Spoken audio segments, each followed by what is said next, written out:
బతికున్నప్పుడు కూడా Michael Jackson ఇంతగా trend అయ్యారో లేదో తెలియదు కానీ గత 2 నెలలుగా ఈయన పేరు సోషల్ మీడియాలో మారుమోగిపోతోంది. మొన్నే ఈయనపై ఒక బయోపిక్ వచ్చింది. అంతలోనే మరొకటి రెడీ అవుతోంది. అయితే ఈసారి మాత్రం పూర్తిగా కాంట్రవర్షియల్ అట. వివాదాలే కేంద్రంగా ఈసారి డాక్యుమెంటరీ రెడీ అయిపోతోంది. మరి ఆ స్టోరీ ఏంటో చూద్దాం. పాప్ దిగ్గజం మైకేల్ జాక్సన్ లైఫ్ ఎప్పుడూ ట్రెండింగే. ఈయన జీవితంలో విజయాలెన్ని ఉన్నాయో వివాదాలు అంతకంటే ఎక్కువే ఉన్నాయి.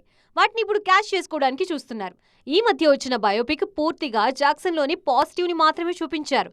స్లోగా ఉందనే టాక్ వచ్చినా కలెక్షన్లు మాత్రం అద్దిరిపోయాయి. మైకేల్ బయోపిక్ లో ఆయన మేనల్లుడు జాఫర్ జాక్సన్ నటించారు. తాజాగా మైకేల్ లైఫ్ మీద మరో బయోపిక్ వస్తుంది. ఈసారి మాత్రం పాజిటివ్ యాంగిల్ కాదు, పూర్తిగా వివాదాస్పద కోణంలో ఇది రానుంది.